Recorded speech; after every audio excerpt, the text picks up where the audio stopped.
ఈ ప్రవచన వాక్యములలో నుండి ఏదియు మీరు తీసివేయకూడదు.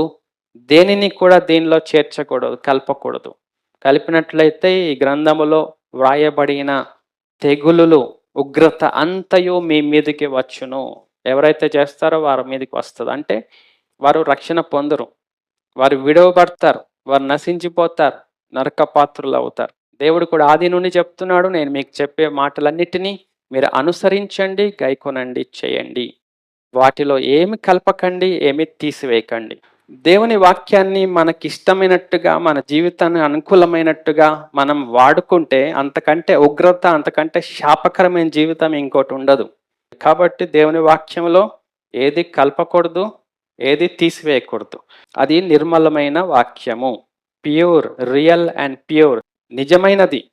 ఆ వాక్యమును మనం అంగీకరించాలి, ఇష్టపడాలి, ఆ వాక్యమును కోరుకోవాలి, అపేక్షించాలి. క్రొత్తగా జన్మిస్తే నిర్మలమైన వాక్యమును అపేక్షిస్తారు, ఇష్టపడతారు, మీరు ఆకలిగొని ఉంటారు.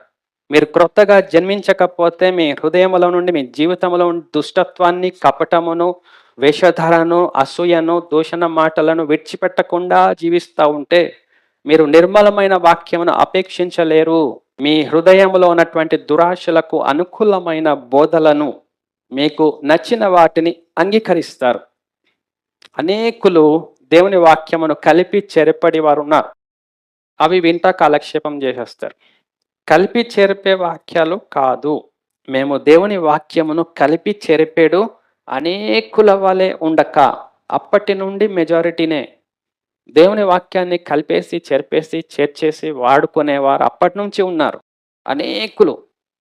అనేకుల వల్లే మేము ఉండకుండా ఆయన ఎదుట బోధించుచున్నాము, ఉన్నది ఉన్నట్టుగా. ఆ ఉన్నది ఉన్నట్టుగానే పరిశుద్ధాత్ముడు మన ముందు పెట్టాడు. ఇప్పుడు వారు బోధించిన సంగతులే ఇవన్నీ. క్రీస్తు ఎదుట బోధించిన సంగతులు ఇవి చాలు మనకి డైజెస్ట్ అవ్వడానికి. ఇవి చాలు మనం తిని అరిగించుకోవడానికి, బలం పొందడానికి, నిత్యజీవం వెళ్ళటానికి ఇవి చాలు.